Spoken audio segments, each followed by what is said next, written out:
우리의 성찬은 멈추지 않습니다. 고린도전서 27번째 강해 시작하도록 하겠습니다. 교회 안에 차별이 있을 수 있습니다. 교회 안에 차별이 있어서 교회 안에 혼란이 이렇게 야기될 수 있는데, 그때 여러분들은 어떻게 할 것 같습니까? 교회 안에 차별이 있다면. 더욱이 그 차별이 지금 이렇게 드리고 있는 예배 안에 있고, 또 공개적인 차별이 여러분 안에, 그러니까 여러분에게 차별이 주어진다면 어떻게 할 것 같습니까? 우리는 차별을 교회 전체의 문제로 보아야 할까요? 아니면 그 차별을 받는 개인의 신앙 문제로 여겨야 할까요? 교회 안에 행해지는 차별이 나에게 직접적인 영향을 주지 않는 한 우리는 그것을 개인의 신앙 문제로 풀어야 한다고 생각하는 경향이 생기고요. 또 그러나 그 차별이 나에게로 향할 때에는 그것을 교회 문제로 인식하고 나아가 한국교회 문제로 확대해서 인식하려고 하는 경향이 있습니다. 우리는 교회 안에서 행해지는 차별이 개인의 문제인가 아니면 공동체의 문제인가로 정하는 것에 접근을 하는 것이 아니라 교회 안에 어떻게 해서 어떤 이유로 차별이 발생할 수 있는가의 문제로 접근을 해야 합니다. 교회 안에 차별이 생기면 안 되는데 왜 차별이 생기는 것일까 하고 그 원인을 우리는 찾아야 할 거예요. 제가 전도사로 사역을 할 때였습니다. 사역을 마무리하는 과정에서 동기 전도사님이 후임으로 청빙을 받았는데 약 3주 동안 저와 같은 인수인계를 거치는 그런 과정을 거쳤습니다. 그러니까 사역이 겹쳤겠죠.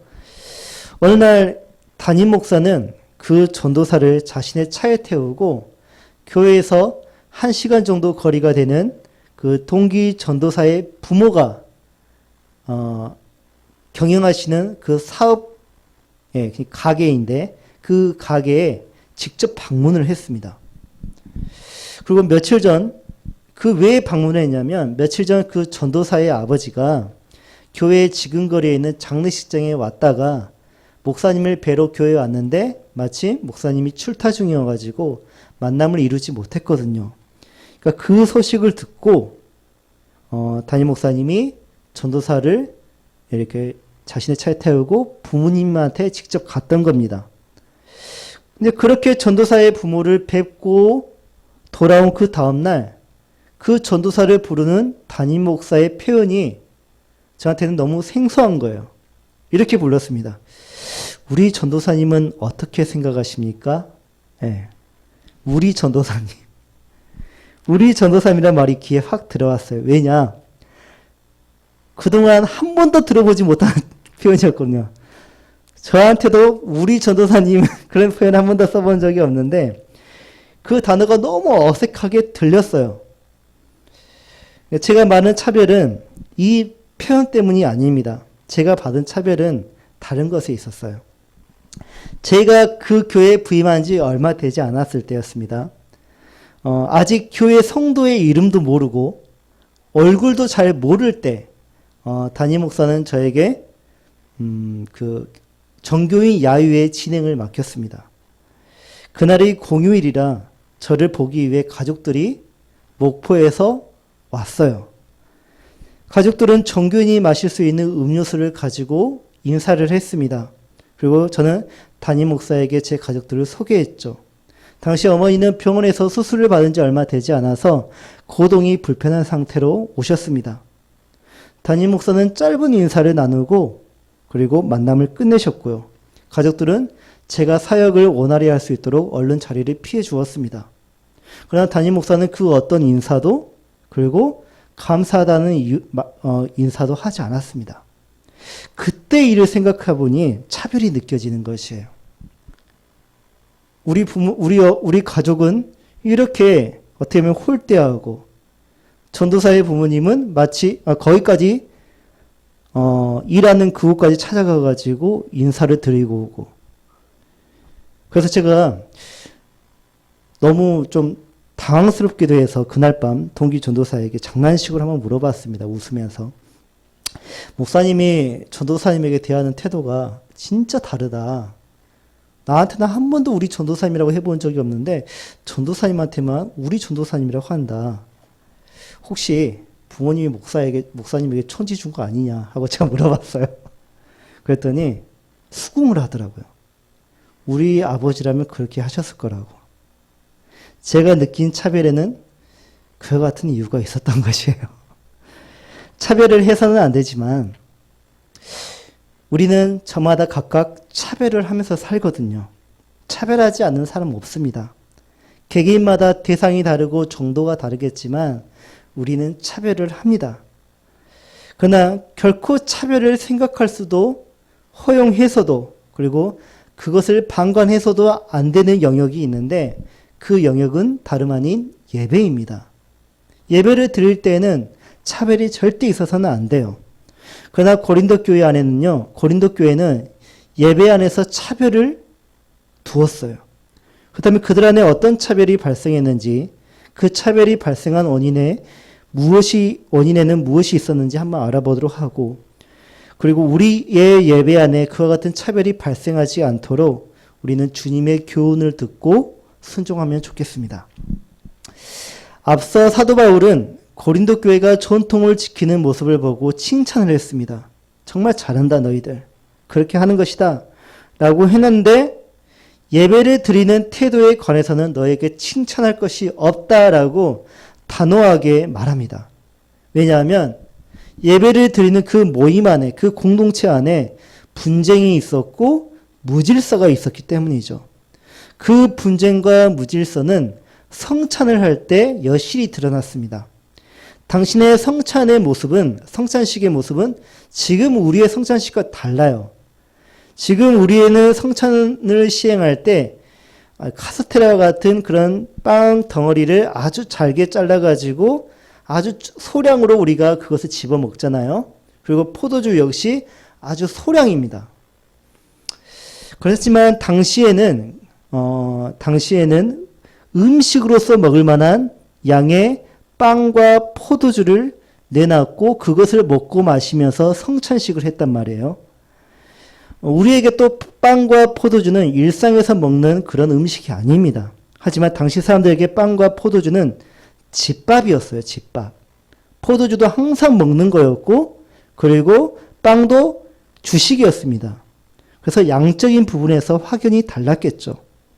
또 다른 점이 있다면 성찬을 준비할 때 비교적 삶이 넉넉한 사람들이 이 성찬의 내용인 떡과 포도주를 준비했다는 것이에요. 삶이 넉넉하다는 것은 그 사람들의 신분이 로마인으로서 자유인의 신분을 가졌거나 또는 재정적으로 아주 넉넉하다는 것. 음식을 교인들에게 충분히 나눠줘도 그게 부담이 되지 않은 그런 부유한 자가 바로 넉넉한 자라는 것을 의미합니다. 그들에 비하여 교회 안에 노예들도 있었을 것이고 재산이 풍족하지 않은 사람들도 있었을 거예요. 가난한 자가 있었다는 말입니다. 이런 사람들은 정말 주님을 섬기는 마음으로 교회를 섬기는 마음으로 성찬의 음식을 준비하고 싶었지만 마음은 있어도 그것을 이루지 못했죠. 사실상 불가능했거나 또는 큰 부담이 될 수밖에 없었습니다. 그래서 당시 삶이 넉넉한 사람들이 성찬을 준비했는데 그만 여기에서 문제가 발생하고 말아요. 성찬의 재료들은 일단 하나님께 드리는 것이에요. 하나님께 드리면 헌금처럼 일단 드리면 자신의 것으로 주장할 수가 없습니다.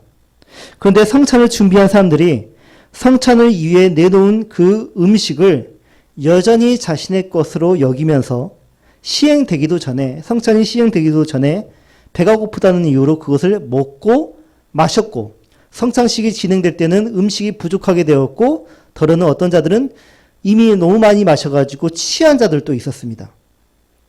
이렇게 자신의 배를 배불리게 하는가 하면 그것을 배분할 권리, 나눌 권리가 마치 자기에게 있다는 것처럼 권리를 주장하는 사람들도 있었습니다.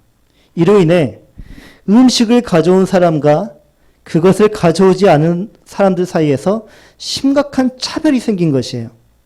가져온 사람은 성찬이 시행되기도 전에 성찬의 재료를 가지고 이미 배불리는가 하면 가져오지 않은 사람은 성찬식 때 맛만 조금 보거나 또는 굶주리는 자들도 생겼단 말입니다.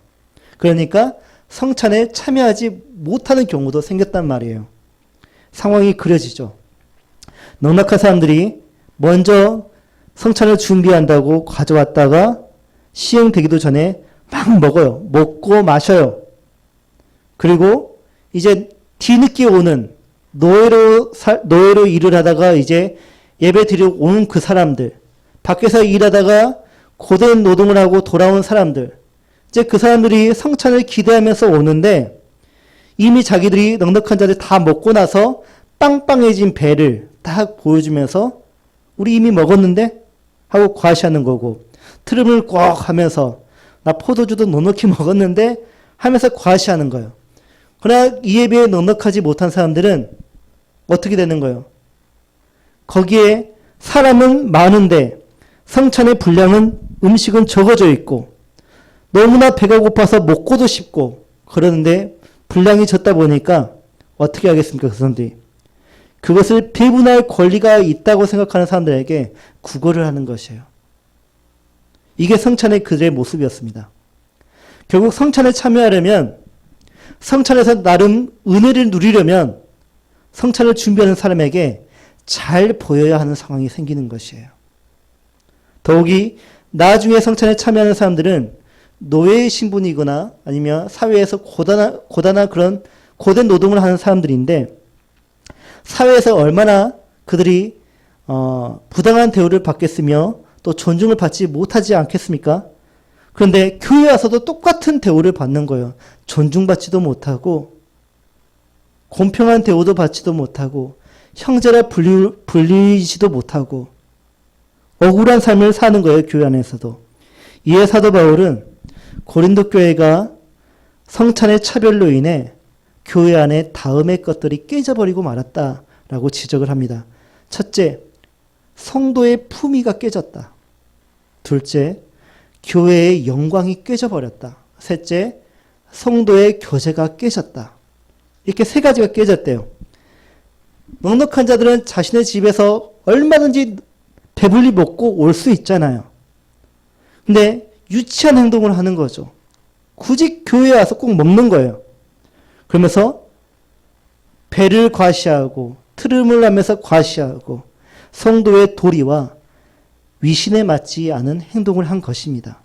또한 그와 같이 행동을 하면서 성찬을 우습게 여기는 것은 하나님의 교회를 업신여기는 행동이고 또한 가난한 자들을 부끄럽게 만드는 것은 형제를 존중하지 않는 태도이기 때문에 성도의 교제가 완전히 망가뜨려진 것이요. 어떻게 형제에게 그런 행동을, 그런 과시를 할 수 있겠습니까? 그러나 일부 교인들이 그런 행동을 했다는 것입니다. 그렇다면 왜 이와 같은 일들이 발생했던 것일까요? 여기에 보통 이런 경우가 생겨요. 이런 사람들이 있으면 징계를 해가지고 이 사람들의 행동을 교정을 하면 문제가 해결된다고 생각해요.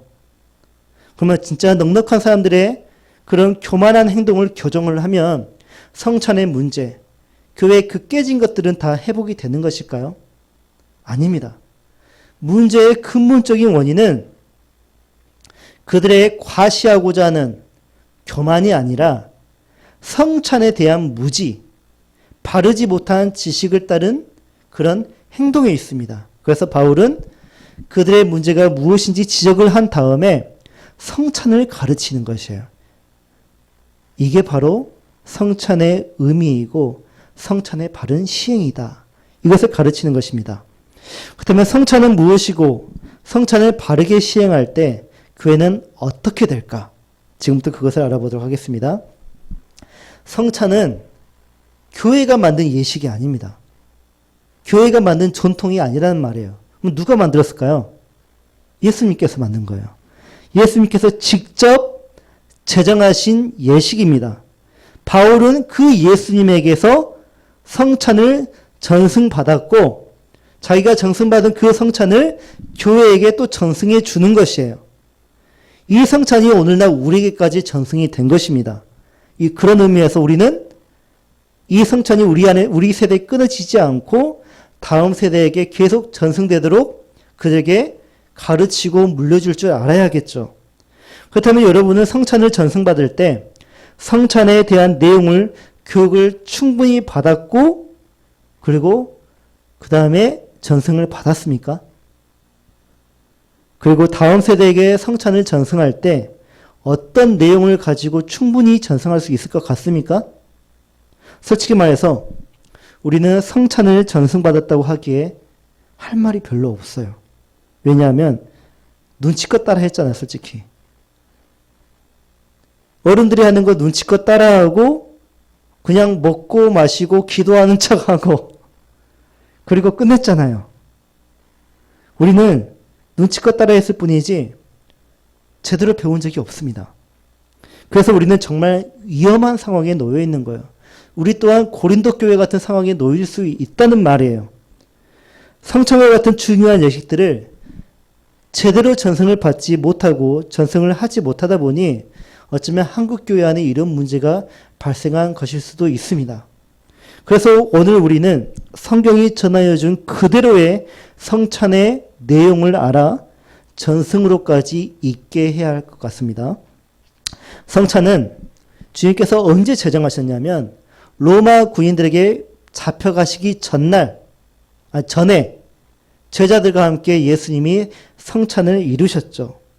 그리고 주님은 이 성찬이 예수님이 죽고 부활하고 하늘로 올라가고 그 다음 다시 오시는 그날까지 지속되어야 할 기독교의 전통 예식이 되었습니다. 성찬은 두 가지의 내용을 가지고 있어요. 떡과 포도주. 두 가지의 내용이 있는데 주님은 실제로 떡을 자신의 손으로 직접 떼어 제자들에게 주면서 이렇게 말씀하셨습니다. 이것은 너희를 위하는 내 몸이니 이것을 행하여 나를 기념하라 하고 말씀하셨고요. 그리고 그 떡을 먹으신 후에 포도주를 채운 잔을 드시면서 이 잔은 내 피로 세운 새 언약이니 이것을 행하여 마실 때마다 나를 기념하라 라고 말씀하셨습니다. 이로써 우리는 주님의 성찬을 정의할 수가 있겠어요. 성찬은 주님의 몸과 피로서 곧 성찬은 주님과 직결되는 것입니다. 주님과 직결되는 것이고 주님의 실제인 몸과 피에 참여하는 것이 성찬이에요. 다시 말해 성찬은 내 안에 주님의 십자가의 사건, 주님께서 죽으신 그 사건을 내가 먹고 마심으로 재현하는 것입니다. 주님은 이 성찬을 당신이 다시 오실 때까지 끊지 않고 지속적으로 반복할 것을 교회에게 명령하셔요. 여기에 목적이 있는 거예요. 왜 주님은 반복하라고 하고 지속적으로 그렇게 계속 반복할 것을 명령하셨던 것일까요? 목적이 있기 때문에. 그 목적이라 함은 당신을 기억하라고. 예수 그리스도를 기억하게 하기 위해서, 그분의 죽으심을 기억하게 하기 위해서 이 예식을 제정한 것입니다.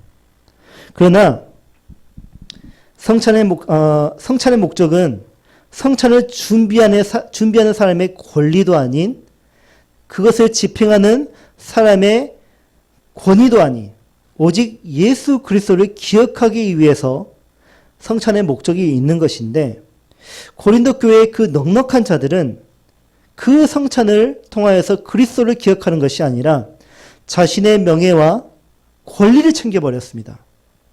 성찬의 주인이 되기를 원했고요. 교회의 주인으로서 인정받기를 원했고, 오직 자기만이 그 성찬에서 드러나면서 많은 사람들이 자기를 따르기를 원했던 것이에요. 많은 사람들이 자기를 따르면 무엇이 생기죠? 영광이 생기죠. 그렇게 몇몇 일부 이 넉넉한 자들은 성찬을 이용하여서 주님을 기억하는 것이 아니라 자기를 기억하도록 사람들을 조종했다는 것입니다. 그들의 성찬에는 예수 그리스도가 전혀 기억되지 않고 있었다는 말이에요. 그들은 주님의 몸과 피를 먹고 마심으로 오히려 자신의 품위를 내세웠고, 음식을 배분할 권리를 통해 자신의 영광을 챙겼고, 자신의 음식을 받아먹는 가난한 사람들의 간청으로 성도의 교제를 충분히 이루었다고 생각했습니다. 생각해 보십시오. 가난한 자들이 교회 그 연약한 자들이 다 자기에게 와가지고 아첨을 하고 간청을 하고 요구를 하고 부탁을 하는 거예요. 그걸 인기로 생각하겠죠. 영광이 되겠죠. 명예가 되겠죠. 권세가 생기고 권리가 생기겠죠. 이런 예배, 이런 성찬에서 나를 위해 십자가에서 죽으신 예수 그리스도가 생각날 리가 있겠습니까? 주님이 기억되지 않고 기념되지 않은 그분의 실제가 아닌 부자들의 실제가 더 충만한 성찬을 통해 어느 누가 구원의 은혜를 성찬을 통해서 누릴 수 있겠습니까? 그렇다면 우리가 어떻게 성찬에 참여를 해야 바른 성찬이 될까? 어떻게 참여하는 성찬이 부당한 모습의 성찬이 되는지 지금부터 알아보도록 하죠. 우리는 성찬을 시행할 때마다 주님의 죽으심을 기억해야 합니다. 성찬의 내용인 떡과 포도주는 그 자체로 보이는 말씀의 기능을 합니다. 그래서 성찬에 참여하는 자는 떡을 통해 나를 위해 찢기신 주님의 몸을, 포도주를 통해 나를 위해 흘리신 주님의 피를 보면서 그분의 죽음에 참여함으로 대속의 죽음으로 성취된 구속을 체험을 하고 앞으로 다시 오실 주님을 기대하는 것이죠. 그러므로 성찬에 참여하는 자는 주님의 구원을 실감하게 돼요. 실감하는 동시에 주님의 재림을 기대하게 되고 재림으로 완성될 완전한 구원을 그 성찬을 통해서 미리 경험하게 됩니다. 알다시피 고린도 교회의 일부 신자들은 이와 같은 성찬의 의미를 망각하고 부당하게 성찬에 참여했습니다. 그 일로 인해 교회 안에 파당이 생겼고요. 교회의 질서가 무너지고 말았죠. 정말 성찬 하나만으로도, 잘못된 성찬의 시행 하나만으로 교회가 이렇게 무질서하게 또한 파당이 일어날 수 있을까요? 성경이 증거하잖아요. 충분히 그럴 수 있다고. 앞서 언급했던 사람들은 성찬과 애찬을 구분하지 못할 정도로 전통에 무지했습니다. 그렇다 보니 자신의 생각, 자신의 경험, 자신의 주장이 교회와 말씀의 권위보다 앞섰던 것이에요. 우리는 이런 사람들을 종종 봅니다. 성경이 분명 이렇게 말씀하지만 성경의 권위에 복종하지 않는 사람들. 다른 교회로 가버리죠. 그럴 때는. 자신의 말에 따라 움직이는 교회, 자신을 주인공으로 만들어주는 교회, 자신의 말에 설정이 되는 교회, 그것을 요구하는 사람들이 있지 않습니까? 성찬은 주님이 직접 제정하신 거예요.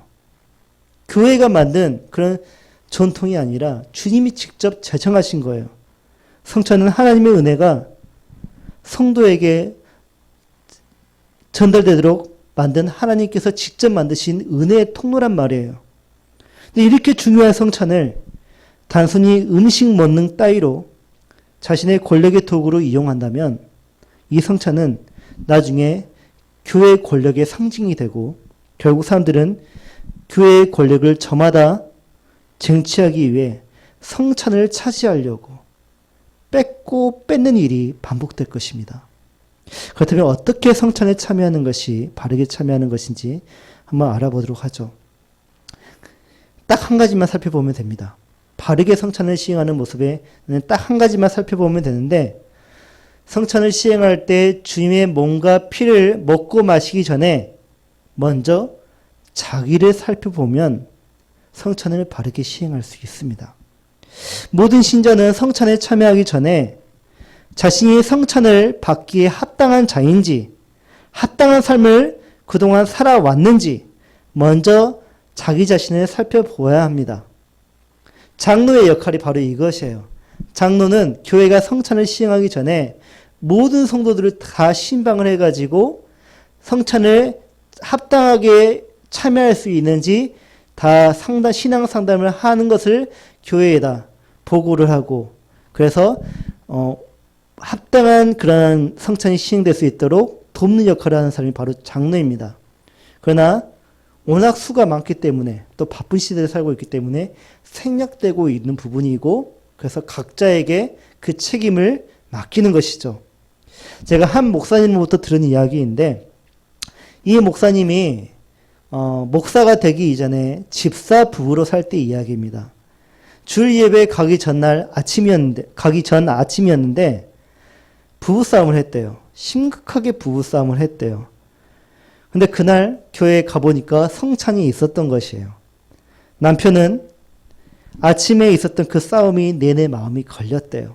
그래서 성찬에 참여하지 않는 것이 주님 앞에서 바른 성찬에 참여의 태도이겠구나 라고 생각하고 목사님께 말씀드리고 참여하지 않았다는 것입니다. 근데 그 옆에 있던 아내 되는 집사님이 거침없이 떡과 빵과 포도주를 마시더라는 것입니다. 그래서 속으로 이런 말을 했대요. 너는 그게 목에 넘어가냐? 두 사람 중에 누가 합당한지 부당한지 말할 수 없습니다. 그 이유는 성찬 참여에 대한 합당한 사유는 본인이 가장 잘 알고 있기 때문이에요. 남편은 그게 너무나 성찬에 참여하기 힘들 정도로 어려운 일이었지만 아내에게는 그냥 아무 일도 아니었던 것이에요. 두 사람은 성찬에 참여하기 전 분명 자기 자신을 살펴보았을 것입니다. 이때 살펴본다는 말의 뜻은 분별하다라는 뜻이에요. 이때 분별은 윤리적인 의미입니다. 윤리적으로 내가 바른 삶이었는지 그렇지 못한 삶이었는지 구분하는 것이 바로 살펴보는 것입니다. 성찬과 애찬을 구별할 줄 아는 것을 넘어서 도덕적으로 흠결이 없이 사는 것이 분별한 삶이고요. 자기 자신을 살펴보는 삶이에요. 이처럼 몸을 분별하는 것을 신자가 믿음과 삶에서 자신의 몸을 마치 주님의 것처럼 여겨 잘 관리하고 보존하는 것이 자기를 살펴보는 삶입니다. 이런 삶이 성찬을 받기에 합당하다라는 것이 바울의 말입니다. 그러나 다음에 소개되는 의미를 가지고 성찬을 가져서는 절대 안 됩니다. 그런데 저도 잘 몰랐을 때는 성찬에 이렇게 참여했고요. 아마 우리 교회 성도들 중에서도 또 수많은 그런 교인들이 아마 이런 마음 자세로 성찬에 참여할 것입니다.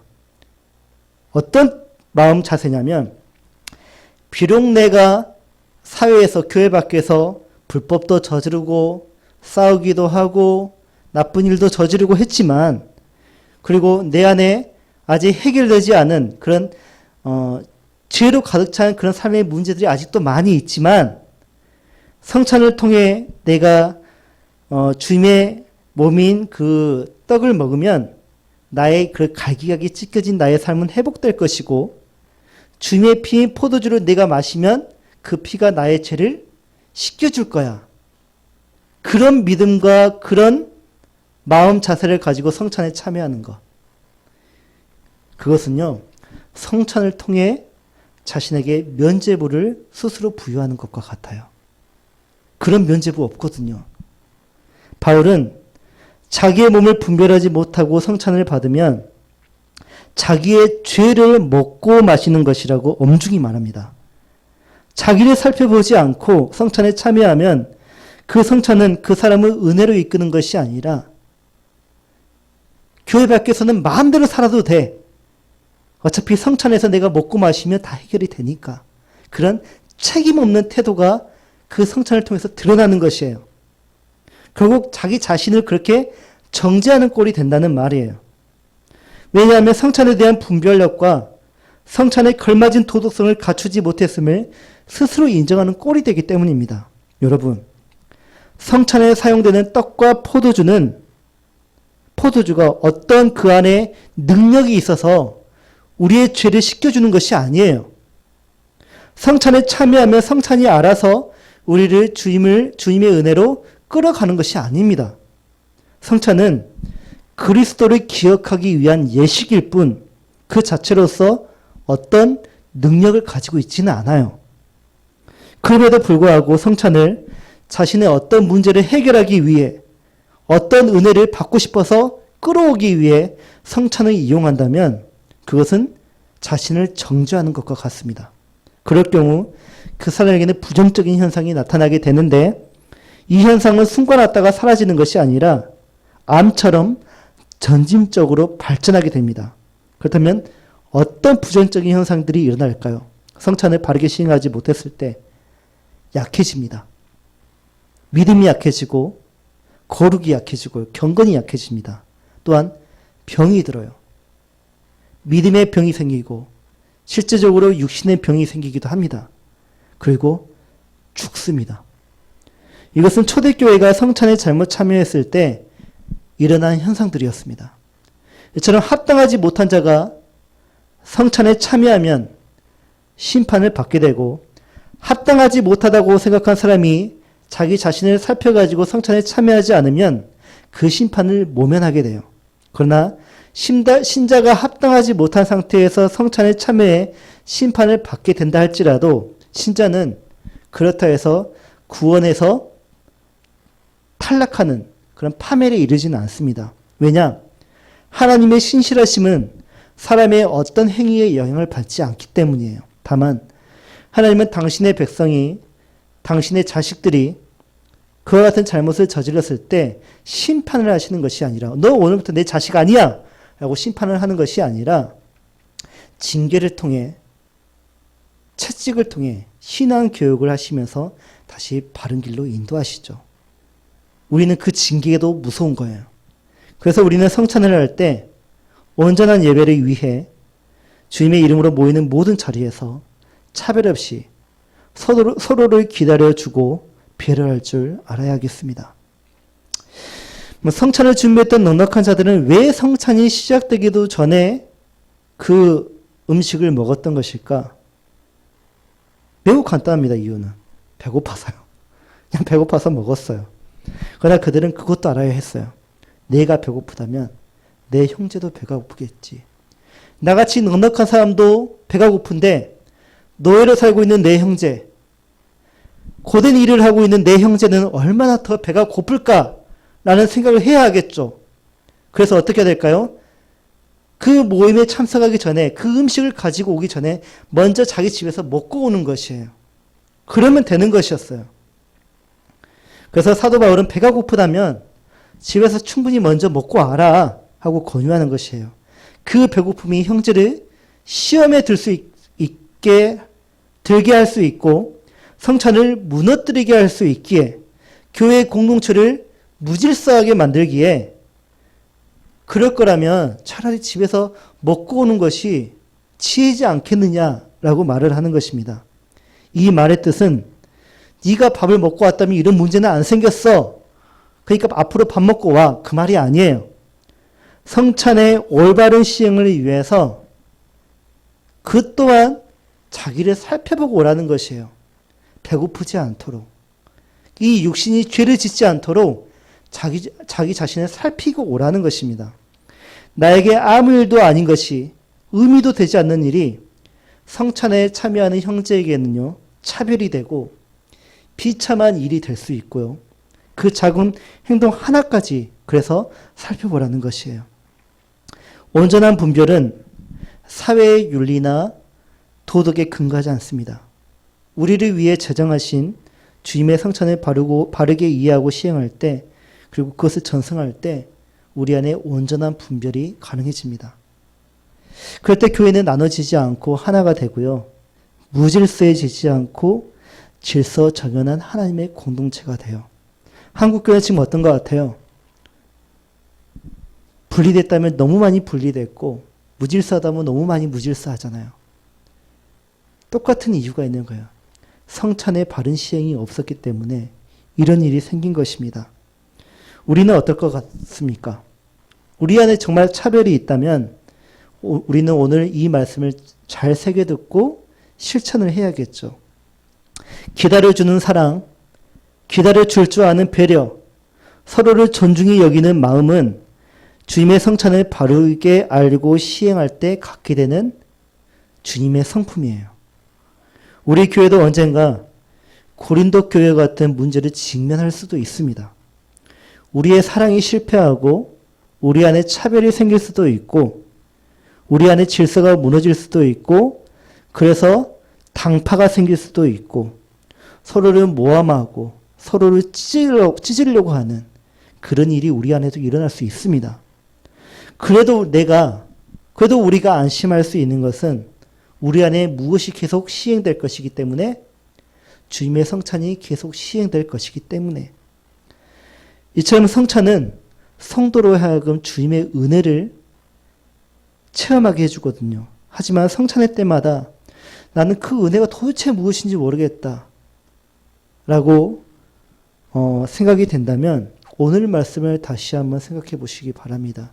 내가 성찬을 어떻게 그동안 이해하고 있었고 어떤 태도로 임했었는지. 코로나19로 인해 원래 우리는 12월 25일 성탄절에 유아 세례를 하고 성찬식을 가지려고 했습니다. 그러나 이루지 못했죠. 너무 몸내 아쉽습니다, 저는. 그러나 우리의 성찬은 그렇다 해서 멈추지 않을 것입니다. 계속될 것이고요. 또 이 성찬은 아직 이 성찬이 무엇인지 잘 모르는 우리 다음 세대들에게 그대로 전승될 것입니다. 그래서 우리는 긍정하면서 주님의 재림 때까지 이 성찬을 지속하고 반복할 것이에요. 그래서 저는 이런 고백을 합니다. 주님, 어서 오십시오. 주님의 오심으로 우리의 반복되는 이 성찬은 이제 끝이 나기를 원하고, 이제 주님을 기억하는 것이 아니라 주님을 직접 보고 주님과 영원한 삶을 이제 살고 싶습니다. 저는 이런 고백을 하면서 성찬을 참여하는 것이에요. 여러분, 이런 성찬의 내용과 태도를 가지고 앞으로 여러분들이 은혜를 체험하는 그런 하나님의 성도들이 되었으면 좋겠습니다. 다 같이 기도하겠습니다.